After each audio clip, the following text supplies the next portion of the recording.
Hello, everybody.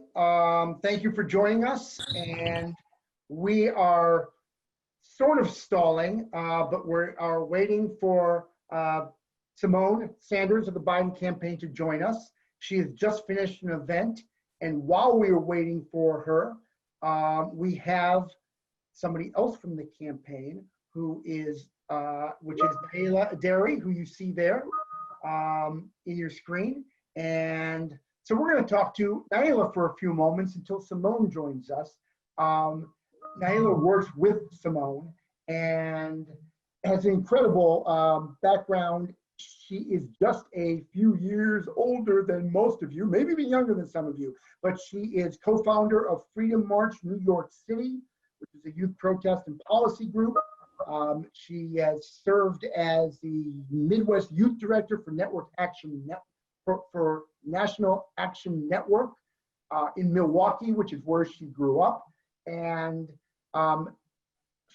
she spoke, I guess it was 1 month ago, at the March on Washington on the anniversary of the I Have a Dream speech on August 28th in Washington, D.C.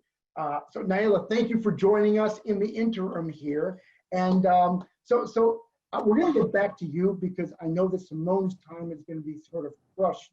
But just tell us what it is. Like, where are you? You're in an automobile right now. This is like crazy Zoom time. Yeah, I'm in an automobile. I'm on my way to go back up to an apartment in about 3 seconds, maybe 45 seconds. But yeah, where would you like me to start? So I know that you are speaking not for the Biden campaign, but as an activist yourself. But that said, just tell us how you got hooked into the Biden campaign. So before the Biden campaign, I actually worked on the Bloomberg campaign. And before the Bloomberg campaign, I was a staff assistant for Majority Whip James Clyburn. And before that, I worked on 2 Democratic super PACs, Priorities USA and the House Majority PAC, which was the lead PAC that helped turn the House blue in 2018.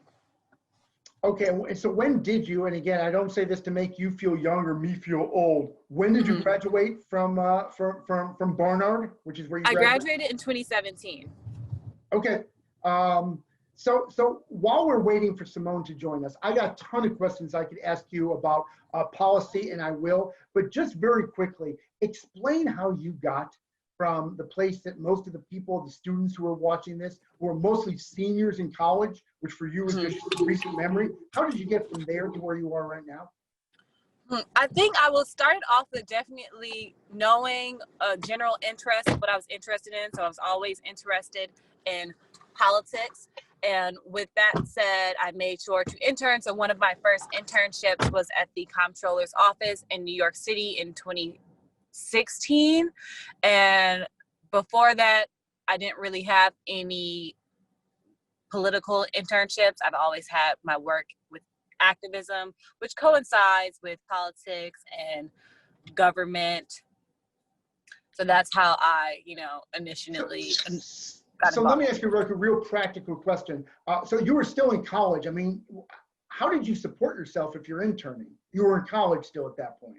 Is that right? Yeah. Okay. So that's a very good question. So I've only been able to do paid internships.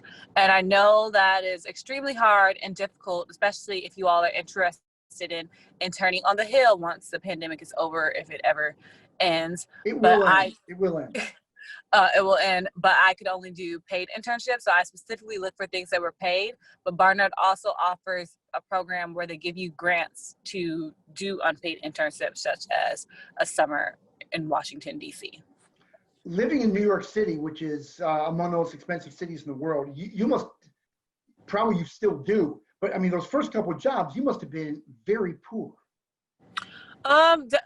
Last year.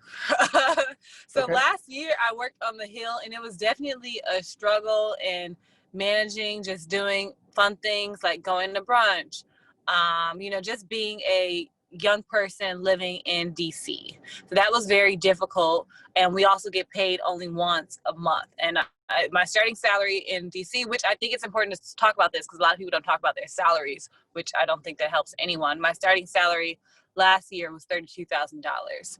And since then, 32,000. Okay. Yeah. 32,000 in Washington, D.C. Since then, I've made a drastic change from that salary amount, but I know that's a salary range in DC. But the squad, if you guys are all familiar with the squad, which is AOC, Congressman Omar, Congresswoman Rashida Tlaib, I may be missing one more squad member. Oh, and Ayanna Presley. The squad, I know they all have a commitment to, one, pay their interns, but also they have a higher starting salary. And in order to do that, their highest salary is a lot lower than what the normal, executive or senior roles get on the Hill. So what I'm asking here some sort of specific job things, but so all of our students right now have just started internships. Some of them a month ago, some of them just 2 days ago because the term just began for them. Mm-hmm. What would you do with an internship to try to turn this into a job? One, definitely express interest that you're interested in doing this long term, because then when they have an open availability, they may think like, oh, I remember Marissa who was interning. Let me call her and see if she has a job yet. That has definitely happened several times on the Hill while I worked for Congressman Clyburn. My boss has called several interns who were there either the semester before or even the current semester, and then they got a job offer to start either months later. There were some interns who, there was someone who was on the job and they left and they worked. So they got a salary and they were no longer an intern, at least while the time they were there. So making sure that you express that interest, and outside of just expressing that interest that you would like to work there, making sure that you're doing the work so someone will want to hire you. So making sure that you want to be as helpful as you can, asking if anyone needs anything, showing that you have interest in the work that you're doing, asking questions. On the Hill, we have such things as a lot of panels and workshops, making sure that you're attending those and expanding your knowledge of whatever it is that you're interested in and showing that you are doing that. And also, I just want to let you know that Symone will be on in 2 minutes. Excellent. All right, good. I'm going to squeeze in then a controversial question before she joins us. Okay. I'll ask her the same thing. So you were one of the founders of Freedom March, New York City, which I am assuming pushes for social justice issues. You work for Mayor Bloomberg, who continued some things like stop and frisk. How do you justify some of your, I'm guessing, more liberal views with some of the more moderate positions that you've held? How do you work that? That's a really good question that no one has asked me, thankfully, yet. I guess it's because I told you guys where I worked before. I usually don't tell people where I've worked before. For me, when I decided to work for the Bloomberg campaign, it was immediate. Like, I knew that I wanted to work on a campaign. I no longer wanted to be on the Hill. And I was most moved by his initiative or his plan for Black America, which was the Greenwood Initiative and building back the Black community. I'm not sure how much I can say because we did sign an NDA, but there are some things that his past actions I definitely do not agree with. My feelings on them haven't changed at all, and I still consider it problematic. So I'm not sure there are places you draw a line, obviously. I mean, there are certain people, of course, you wouldn't work for, but you basically. Well, I mean, I did feel that at some point because I did feel like there's no way. Like someone told me last year to do it, and then again months after that, I'm like no. And then I was like, okay, why not? Well, I wanted a new job. That's the truth. If you're asking me the truth. Right. No, this is great. I mean, this is always a tough issue. I worked in journalism where you can sort of feel like you don't have to face those issues, although journalism itself, you're working for some corporation. But, you leave college with these ideals, and I'm sure ideals you still have. Yeah, they haven't changed. So for me, it was honestly like, okay, I knew I wanted to work on a campaign. So that was more so kind of in the headspace that I gave you all earlier is expanding your knowledge. So I knew I wanted to work on a campaign.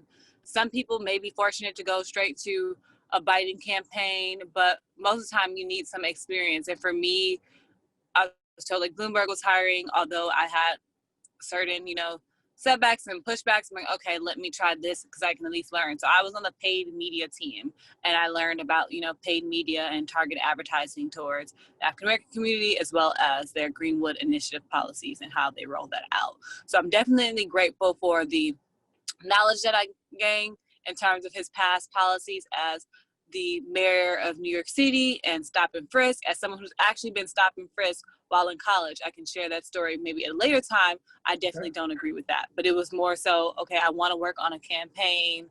I want this experience. I know last year in 2019, I said I wanted to work on a presidential campaign. And thankfully, I'm now working on the Biden campaign. And I have worked on the Bloomberg campaign. I mean, I've also worked for Mayor Bill de Blasio's campaign right out of college as his regional organizing director for Harlem and the Upper West Side. So there's been times where I don't 100% maybe agree with the person I'm working for, which is like anyone at any job, but it's kind of like I treat it as going to school. So what am I gaining and what knowledge am I picking up here, and how can I apply this to my next thing? Okay, that's great. And again, we will talk to you perhaps when we're done talking to Symone, who will join us in just a moment. But while we are on sensitive topics, and hopefully this isn't that sensitive, but I say this as an older white guy, and you as a younger woman of color, you obviously get treated differently because of your experience, but also because of your background. And I'm curious how you asserted yourself to make sure that you're listened to. And I mean, this is something that Symone writes about, but I'm curious how somebody who is at the bottom end of the experience scale, but also somebody who is a woman of color, can make sure that they're taken seriously. And do you mean this question as in a workspace or Yes. as in an activist? Yeah, I'm talking about as in a workspace, yeah.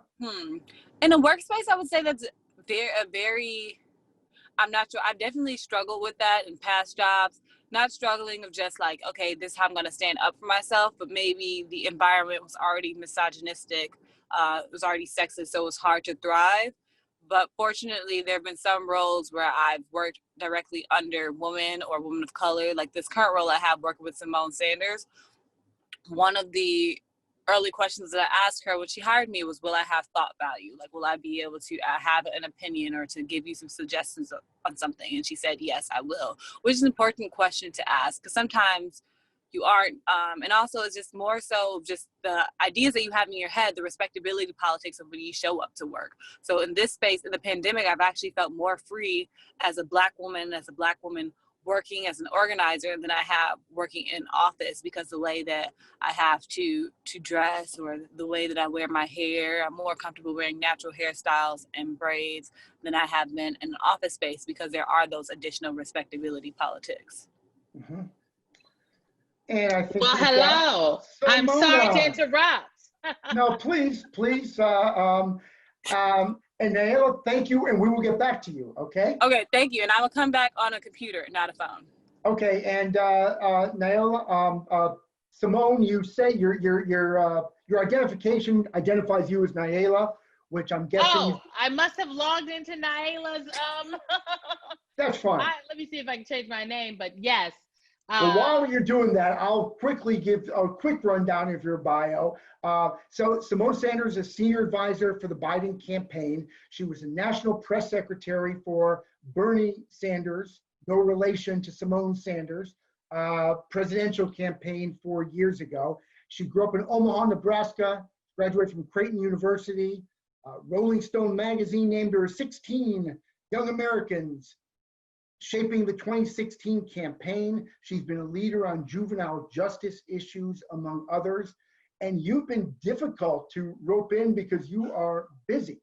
And if I understand it correctly, we only have you for a short part of this hour. Is that Yes, right? I can give you guys 30 minutes. I just came off of I did a fundraiser with Senator Booker. And if anyone has had Corey is a good friend of mine, but let me tell you, he tells the best stories and has a good metaphor for everything. And he was closing us out with a story and a metaphor I hadn't heard before. And I said, I felt like I've heard all of Cory Booker's stories, but today I learned something new. So I'm sorry to be tardy, but I'm really excited to be here, Mark, and I'm excited to take folks' questions. Okay, fantastic. And just to let everyone know, so I'm going to ask about 5 or 10 minutes worth of questions, and then you guys are going to jump in. I've got literally hours worth of questions for Symone. She wrote this book, No, You Shut Up. It came out just a few months ago. And as I was telling her, you guys should get this book and read it. I'm not saying this because I care if she makes more money on it, but this speaks to the internship experience, which I'm interested to talk to you. It talks about standing up, but I'm really curious just to get a quick start. So, and I say this not to put you, I don't want this to come out negative. So you had to rearrange yesterday to today. And then today got complicated too. Explain to us your schedule. What is it like and why is it so hectic? And you're traveling with the vice president. Tell us what's going on. So my schedule is a little crazy. It is, when you've heard folks who have worked at the White House, anyone who has had the opportunity to work for President Obama or Vice President Biden in that Obama-Biden White House, they always say, I serve at the pleasure of the president. You see it happen on shows and whatnot. Well, on this campaign, it is the same thing. I serve at the pleasure of the schedules of Joe Biden and Kamala Harris. And so we're in crunch time. Today marked 40 days until Election Day. And so the schedule is really crazy because we have debates coming up. So Senator Harris is in debate prep, Vice President Biden is in debate prep, but they're also still campaigning. So yesterday I accompanied Vice President to North Carolina. We went to Raleigh and he hosted a Black Economic Summit. Chris Paul, the NBA basketball player, came and joined us. And at that summit, he is a native of North Carolina. They did some digital taping. So we did some real heavy campaigning. And the day before that, I was in Michigan with Senator Harris. And so we flew into Flint. We did meetings in Flint. We did a walk a block where hundreds of people were outside in the middle of the day on a Tuesday, which I did not think was happening. And then we drove from Flint to Detroit and did a number of events and stops on the way. So at this point, it's very crazy. Vice President Biden has a debate on Tuesday. Right. Senator Harris's debate is the following week, and folks have already started voting. And so from our campaign's perspective, and I mean, you see it with the Trump campaign. The Trump campaign is actively campaigning. The president and the vice president are out there on the campaign trail because this is a time where people are going to the polls and making their decisions. And with the record number of folks requesting absentee ballots this cycle, many people are not going to wait until Election Day to make their decision. And so if we are only telling folks that on November 3rd you can make your voice heard, we are losing this battle. So we're actively focused on communicating with folks, but that means lots of Zooms, lots of preps, lots of plane rides, and so it's very crazy. So just because people want to know what it's like behind the scenes, when you say you traveled with the vice president, I mean, what does that mean? You're on an airplane with him, you're briefing him. What does that mean, you're traveling with the vice president? Yeah, so pre-COVID, obviously, like, we were holding rallies, we were out, we were traveling all the time, we were rarely at home. Our campaign headquarters is in Philadelphia, Pennsylvania. I had an apartment in Philadelphia. I left that apartment on March 11th, and I've never been back there since. And so the vice president, obviously, he lives in Wilmington, Delaware. And so when he travels, we usually fly out of Delaware. There's only one airport for the Wilmington, Philadelphia market. It is the Philadelphia airport, but in Delaware, they have these like private airports, and those are what we refer to as it's called the FBO. And so you fly out of the FBO in Wilmington. Well, now in COVID, same thing, we're still flying out of that FBO in Wilmington, but because of COVID-19, we got to be safe and you don't want to catch the virus. So we want to limit our contact. So we drive. So I drove to Delaware yesterday morning to Wilmington. I got up very early, drove to Delaware, got my COVID test. Okay, I'm negative. And then I went to the airport. Joe Biden showed up. We were on the plane actually, because when Joe Biden gets there, we leave. So you board the plane before Joe Biden so that we are not waiting, because it is, again, we serve at the pleasure of the vice president's schedule. And you're part of his debate prep team? I am. So yes, and I'm also on Senator Harris's team. And so what does that mean? You're not playing Donald Trump or anything like that? No, I'm not. I won't give all the good details, but I will say that, the vice president, he has he's going over material. He is doing, he's practicing his exchanges. This debate though, Mark, will be very different from the debates that people saw in the primary. I think what people should expect to see on September 29th is closer to the debate that Vice President Biden and Senator Bernie Sanders had, the last debate. It was a one-on-one, it was deeper topics. Whereas when you've got 12 people on a debate stage, at one debate, Joe Biden might speak for 13 minutes. This time, he's likely to speak for 45 minutes, 50 minutes. And so they're really practicing deep exchanges on various topics. It'll be a lot of news of the day, but really delving into these issues that the American people care about. So obviously, Supreme Court, COVID are going to be key topics. And so he's doing all that prep, but he's still on the campaign trail. So yesterday, when he gets on the plane, he's going through the materials for the events that he has that day. And so we did a Black Economic Summit, and I don't think people know about, the one thing I think people don't really know that much about Joe Biden is that he is a policy wonk. He is a man that wants the details. If you tell him, the majority of the American people are for steel straws, he wants to know what percentage of the American people that are for the steel straws, what kind of steel straws. He wants to know the percentage of the people that aren't for the steel straws and why, and who did the first research for the steel straw. It's just very deep.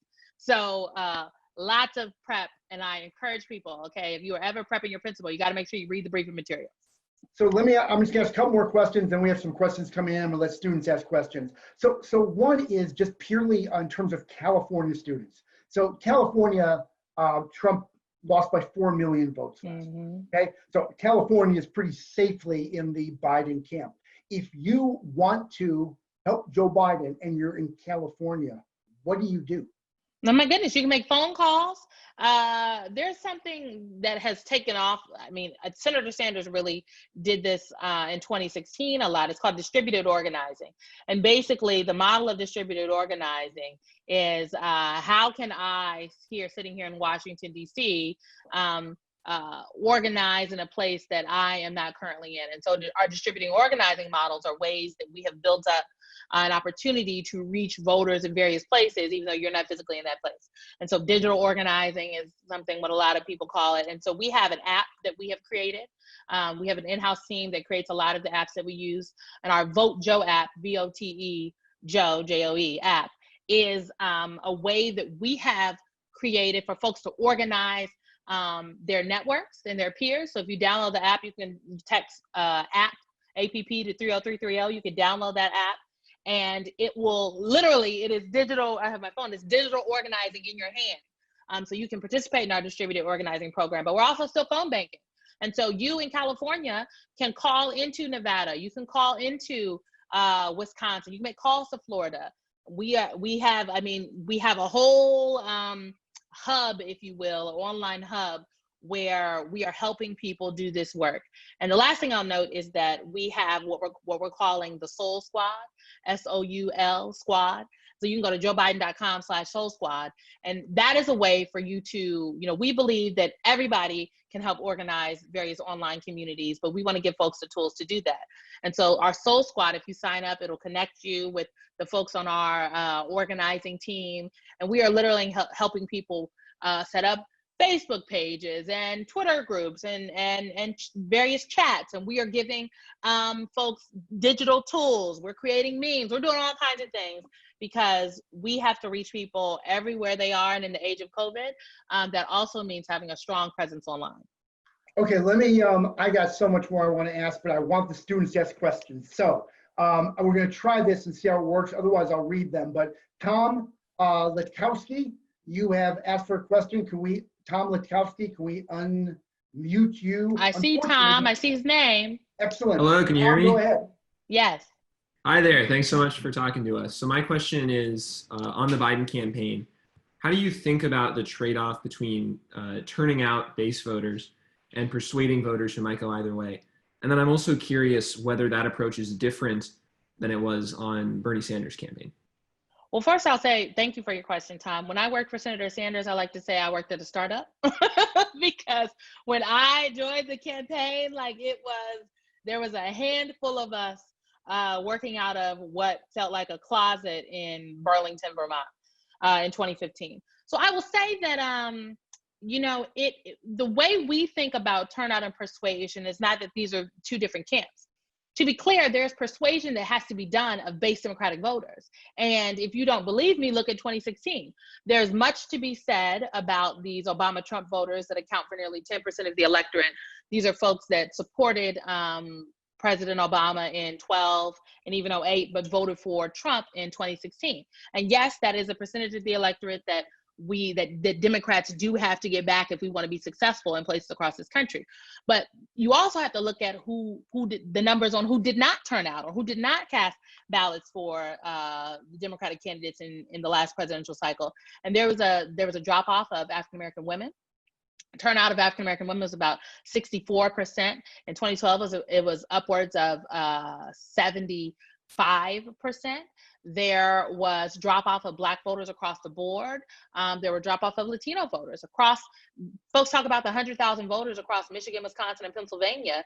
To be clear, a 1% increase in voters in Wayne County in Michigan. Wayne County is the county in which Detroit sits.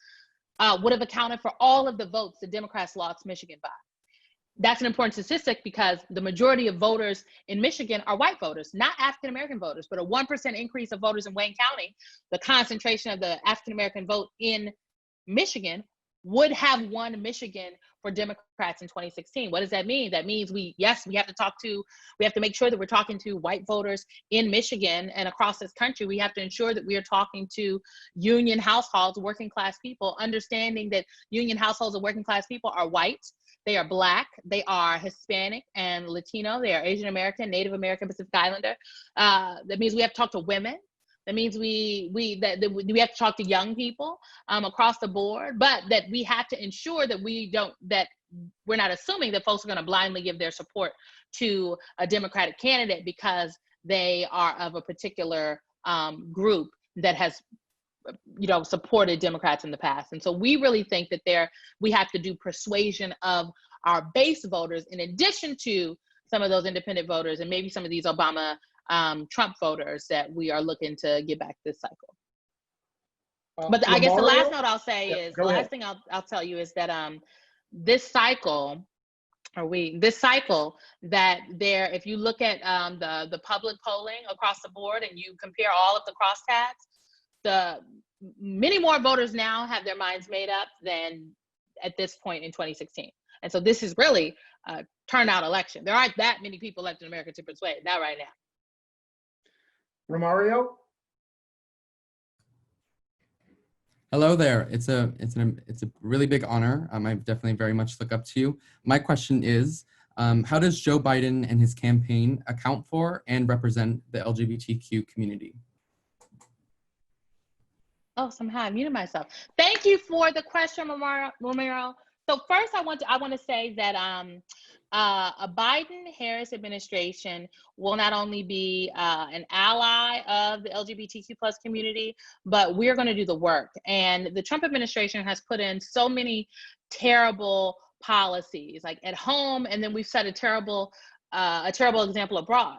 Prior to, when I worked on the campaign, when I used to be a CNN political commentator, I used to travel all the time. Like I would do a bunch of speaking engagements, and I did a bunch of speaking engagements overseas. And every time I would go and I would get together with friends of mine overseas, we'd always end up talking about, the things that were happening in Russia, if you will, which are a number of things that are going on, obviously, as we all know, but human rights abuses across the world.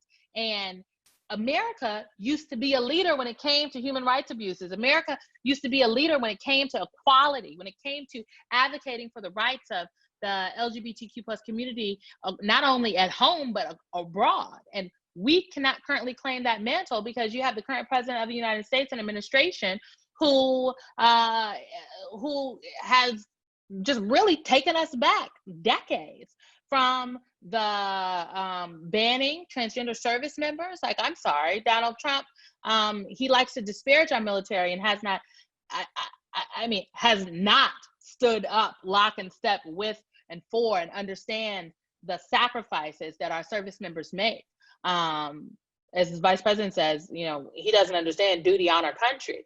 When we speak to what's happening in terms of healthcare in this country, not just at the Trump administration is in court right now trying to do away with pre-existing conditions, but the Trump administration has deemed that you know, folks don't have to, if depending on where you live and who your healthcare, if the Trump administration had that way, who their healthcare provider is, they don't have to give services to folks in the LGBTQ plus community. And so I just, there's so much that the Trump administration has done that on day one, Joe Biden is going to reverse that work, these terrible policies of the Trump administration, but then we're going to work to rebuild our reputation and be sure that when we say that we are building a more equitable and just country for everyone, we really mean everyone. And that's not something that can be done overnight, but I can tell you that it's something that both the Vice President and Senator Harris are committed to doing. Okay, Micah Moss, looks like you have a bunch of questions, so we'll keep you to one for now. So choose your favorite question and we may get back to you. Hi, sorry about that. I forgot to put my name on the first few. So my first question, or my one question is, how does VP Biden's campaign strategy differ from Secretary Clinton's in 2016? Well, the most glaring difference is that we are running a general election campaign for president in the midst of a pandemic. And there are just things that you have to do differently in the midst of this pandemic. Well, I guess if you want to be safe, I'll put that caveat on it, because I know people see that the Trump campaign, they say they're knocking doors and they've got all this staff packed together in offices and they're holding rallies and the president and the vice president are going places and they're not wearing masks. And that is just not feasible. And so we have really had to adjust and to this new normal of COVID-19, which means that we are doing a lot more things online. But just because we are online doesn't mean we're not reaching real people. We have made unprecedented investments in our paid program. And pardon me, that is not just television, that means digital, that means print, that means radio. We announced a $280 million reservation. We have been running specific paid programs for our African-American and Latino paid media. We have a specific program in targeting young people. We have added additional dollars on top of that. Like, we are just really doing the work to try to over communicate our message because we're not going to hold another rally over the next 39 days. There won't be a rally that we're holding because it is not safe. And so in this realm where, you can't do the retail politicking and the big rallies and the rope lines that you usually do at this point in a campaign, we have to find various ways to, continue to meet people where they are.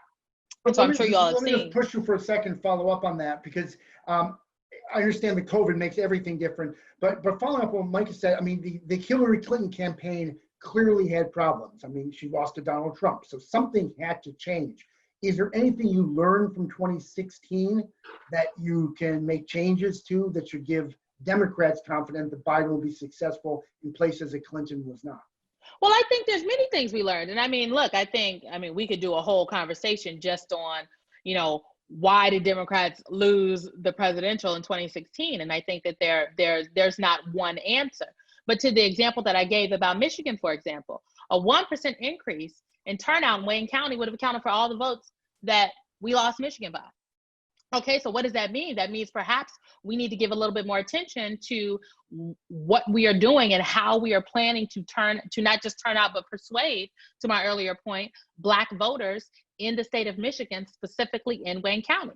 And so what does this mean? That means that we are spending, we're spending money on, like I just said, on these paid programs, but we've also invested in our coalitions programs across battleground states. But the program that we want run in Michigan is not the program we're running in Wisconsin. Although we do need to turn out similar types of voters in both of those places, it is different for every single place. And so we are really tailoring the programs to meet the state's needs, and then also trying to overlay, just travel with the principles on top of that. I think that we, any Democrat out there has heard that, in 2016, in the general election, we didn't get the principle. So we have made a concerted effort to ensure that we are also, going to meet the voters where they are, as long as we can do it safely. And so I just think I can't hammer home enough how COVID is really top of mind for us, because it's And when I say it's top of mind about safety, it's about the people in the state and the folks that will be coming to see Vice President Biden or Senator Harris or Dr. Biden or Doug Emhoff. It's about our staff. It's about the folks in the facilities that are hosting us. This virus is deadly and it's killing people. And I know that sometimes we forget that, but people have died. Nearly 2,000, more than 200,000 Americans. And so we need to be safe. So Mike, if we can, we'll get back to you, but we're tight on time. So let me turn to Samantha Schwartz. Hi, thank you so much for your time this evening. Hi, Samantha. Hi. So my question is, when you're up against a campaign that frequently employs really negative tactics like personal attacks, name calling, and moral criticism, things like that, how do you negotiate kind of the spectrum between rising above to just focus on the issues versus returning the attacks and criticizing the campaign for its own obvious lies and immoralities and things like that? It's a good question, Samantha. Look, you got to strike a balance. You know, I want to take people back to the primary. And, you know, when I joined the Biden campaign, folks were saying that, you know, Joe Biden was nice and all. He's a former vice president of the United States. But, you know, now that he's in this race, his numbers are going to come down and he is going to lose. And it is just a moment before his campaign implodes, and it's going to be over soon. And then I remember February 2020, where it really looked like it was going to be over. And people said that we were dead in the water. But the thing that kept us afloat, frankly, and the reason that Joe Biden is on the cusp of becoming the next president of the United States of America, in my opinion, is because we did not listen to the chatter, but we kept our ears to the ground, and we were squarely focused on the voters and real people. And I say that to say, because, you know, Donald Trump is really good at the tactics of distortion and distraction. Okay, like I remember on the day that a number of different things, but I mean, he will change the subject. And I mean, it's a tactic that he uses. He knows what he's doing. When he sends an incendiary tweet, he knows that the networks are going to cover the tweets that he puts out. He knows that he could snatch up a news cycle with the flick of a finger on a keyboard. So given that, if you spend your time chasing every single thing that Donald Trump says and does, or that our competitors in the race in the primary said or did, it gets you off your message, your core message, and then you're not speaking to the voters. You're now speaking to all these things outside of the voters, and then you're not connecting with people. So it is really about keeping your ear to the ground about what real people care about. Okay, I'll give you a really clear example. In the primary, when on the debate stage, there was a whole conversation about like segregationists, and it ate up like 3 days of news. And they talked about it on the Sunday shows. They talked about it everywhere. Okay, I answered way too many questions about segregationists. And who knew we were talking about segregationists in 2019, 2020? And that weekend, after that debate that had happened, it was maybe 2 days later, we went to South Carolina, and on a Friday. And I can tell you, the vice president did 3 roundtables, local interviews. Not one person asked about segregationists. It did not come up. I doubt it's because the folks did not see the news. They did not care. So the reality is that Donald Trump is going to lie. Like, that's just what he does. He has issues with telling the truth. He and the truth are not actually related.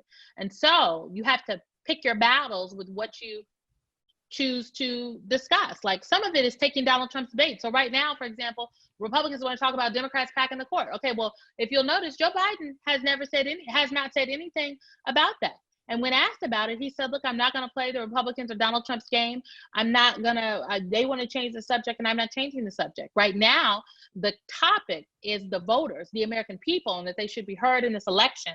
And that the person who is victorious on election day should be the person to nominate the replacement for Justice Ruth Bader Ginsburg. So we are just very focused on staying putting locked in on what the people care about and what's most important, because you can't allow Donald Trump to distract. And the last point I'll make is, on the debate stage next week, Donald Trump is going to tell lies.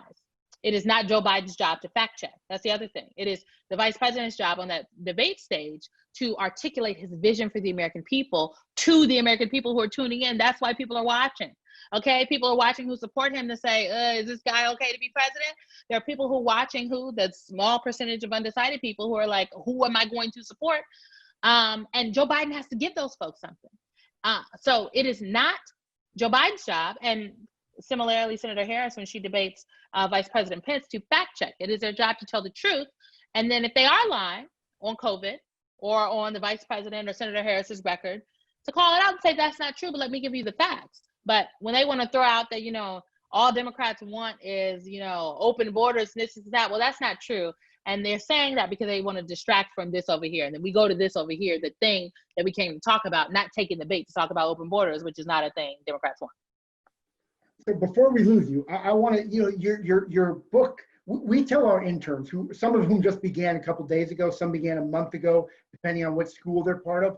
But, we tell them that, they need to be true to themselves and all of that, but that they ought to check out what people are wearing and make sure they conform to a certain degree. Washington's a very uptight and stuffy place, et cetera, et cetera.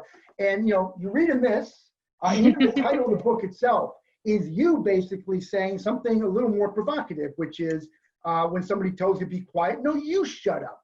And as you describe yourself as a bold Black woman at times who has been happy to show your face just like it is. What advice do you give to interns and young people of the balance they have to strike between fitting in enough so they can work in what you call the apparatus or the existing structure, but also expressing themselves as openly and as comfortably as you do? Look, I think advice that I would give to every young person listening or watching this right now, whether you're an intern, an aspiring intern or aspiring politico, is that I think folks should feel free to bring their whole selves to work. So the way that I speak to you all right now is how I spoke to Senator Harris earlier today when I was with her. It's how I spoke to Joe Biden when I saw him yesterday. It's how I spoke to Cory Booker. It's how I speak to donors. It's how I used to talk on television. It's how I'm going to talk tomorrow. And I am comfortable bringing my whole self to work. And I think that we have fuller and richer work environments, that we have better work product when we are not putting on something when we go into work every single day. The reason that I have been able to do what I have done in the amount of time that I have done it is that I am comfortable with myself, but also that I am knowledgeable. And as our good friend Anita Dunn, who I like to say is just like the lady with I do whatever Anita Dunn tells me to do, okay? So she was like, talk to Mark. I'm like, I'm talking to Mark. Anita Dunn once told me that it's just really important to have the information. And if you've got the information, you're the person in the room. And I've never forgotten that. And so at the end of the day, bring your whole self to work. But to be clear, your whole self should be prepared. Your whole self, I'm not, when your whole self and I'm telling you to be authentic, that doesn't mean put on something else. That means to come in as who you are.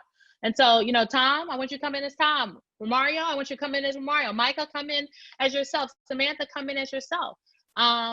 Be knowledgeable, do your research, do your homework, so that when it is your turn at the table, you have something that you can contribute. I'll give a good concrete example, and I'll leave you all with this. And I do write about it in my book.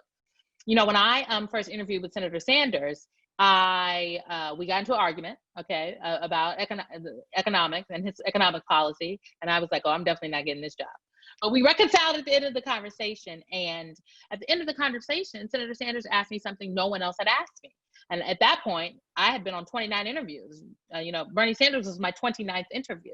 And he said, do I have an idea of what I would like to do for his campaign? And I said, yes, actually, I would like to be the national press secretary. I want to do cable television, and I want to have a hand in the messaging strategy, just kind of like we did right here. And Senator Sanders laughed very heartily. He said, have you ever done cable television before? And I said, no, sir, but I do believe I would be very good at it. And he laughed again, and I walked out of his office, and I was like, that was crazy. That was a Thursday. On a Tuesday, Senator Sanders' then campaign manager, Jeff Weaver, called me, and he said, kid, I like you, the senator liked you. And he started talking about a phone and a laptop. And I said, well, hold on, Jeff, what is my job title? And he said, national press secretary. And now, when I asked for the national press secretary job, did I think that was the job I was actually going to get? No, but they asked me which job I wanted. And I asked for the job that I knew that I could do, the job that I felt I deserved, the job that I felt I had worked for. But it wouldn't have made any sense, okay, when I asked if I asked to be the national press secretary, I got the job and I didn't know how to pitch reporters or write a press release or do talking points.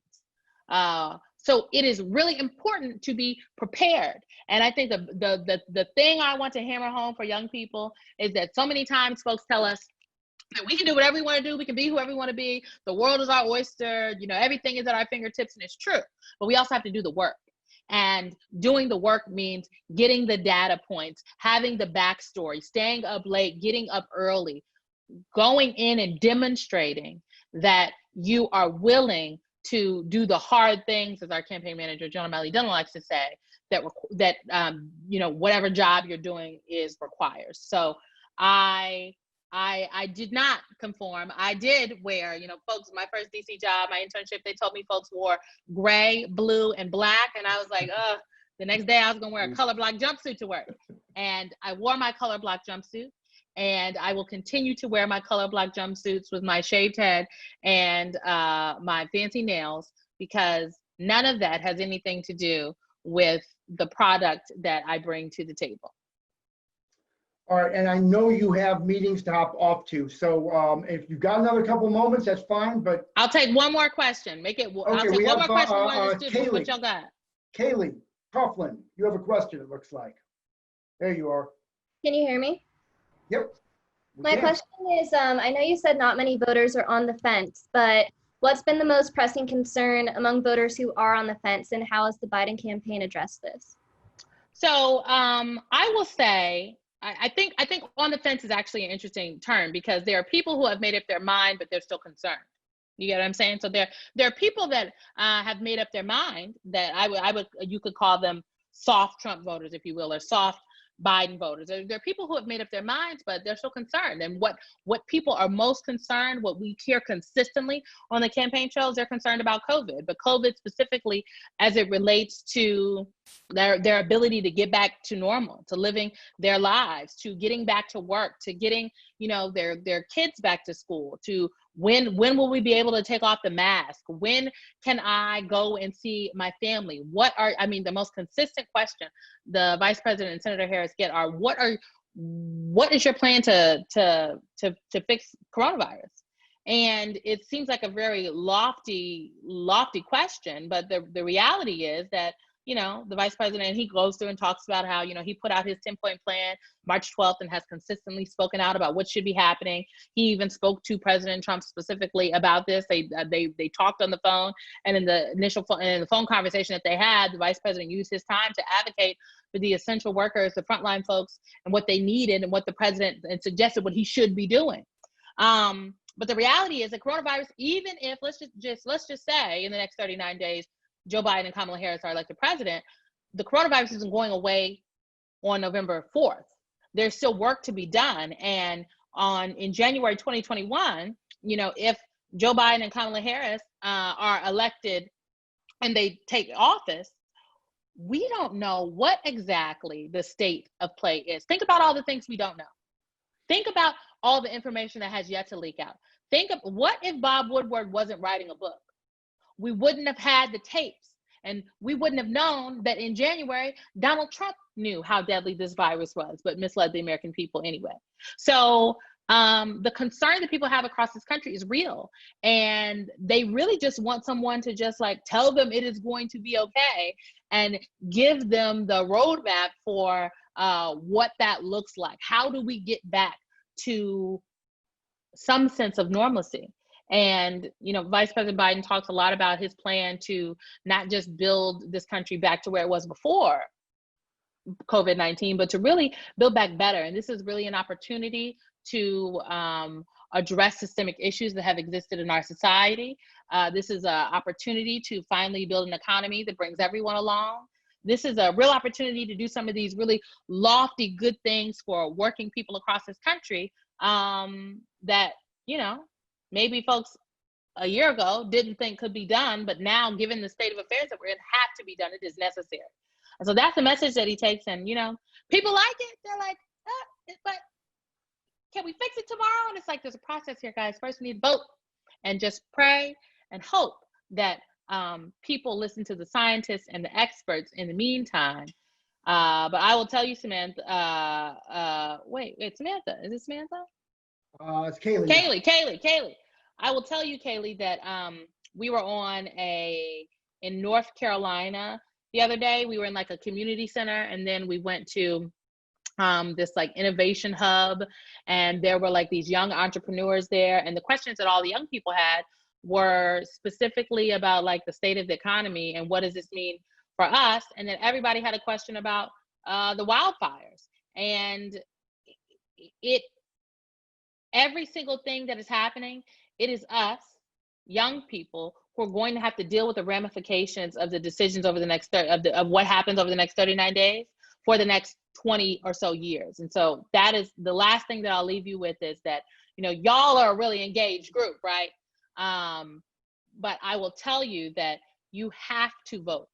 You have to ensure that we are pulling your various networks together and having critical conversations about the future of this country, using your voice at the ballot box in whatever way you choose, whether it's voting by mail, early voting in person, or voting on election day in person. And then after you vote, that y'all hold whoever is elected president, I think it's going to be Joe Biden, accountable on November 4th, because we are the ones that have to, we are the ones that we've been waiting for, as the people like to say. Nobody is coming to save us. We have to save ourselves. And we can do that work by, again, exercising our voice at the ballot box, demanding what we know that we deserve, and then ensuring that we do the work. So Symone, thank you. I know that you have other meetings, believe it or not, to run off to. I will just say this. I know that you've talked about how you would love to be a press secretary someday in the White House. When you're press secretary, come to UC-DC. We're just down the street. Talk to our students. If we could bottle your energy and your enthusiasm, it would be spectacular. And since you said you should ask for what you want for, we are thrilled to have you. And there's no reason that Kamala Harris shouldn't want to come and talk to some of her California constituents. Get the vice president on, give a speech to us about his education policy. It's a very receptive group. These are probably, for the most part, you know, your people, but thank you very much, and we absolutely appreciate. We will send you one of our UC-DC masks. Oh, so please, I would love a mask. At least rep the program when you're out there. Thank you. Thank y'all so much. Thank you. I've got to run, but thank you so much. Y'all keep doing it. I thoroughly enjoyed the conversation, and thank you, Mark. You're doing the Lord's work. Thank you. All right, everybody. Naila, thank you for filling in while she's gone. We got you for another 3 minutes before this ends, so we just get to ask you maybe one more question. You're back in your New York apartment, it looks like. Yeah. So could you just give us a very brief sense as a last question? I mean, this is insane that, you know, for those of us on the East Coast, it's almost 10 o'clock. This is probably somewhat regular for you. What is life like on the campaign? Actually, I had that question. I also want to ask you a slightly more substantive question about social justice. But very quickly, how many hours are you working? How late are you staying up every night? I know originally when I spoke to Symone about the job, she's like, you know, 9, and sometimes we get out the office at 6, although those in the office didn't apply to me because I started this job in a pandemic. That obviously was not proven true. I usually wake up around 7, and she may text me around 7. And then even now, as you see that Symone has another call. So I'm working when she's working until, you know, it could be 10. But probably one of my latest nights was when we were doing the VP nominee rollout, and I went to sleep at 2, and I still wasn't done with work.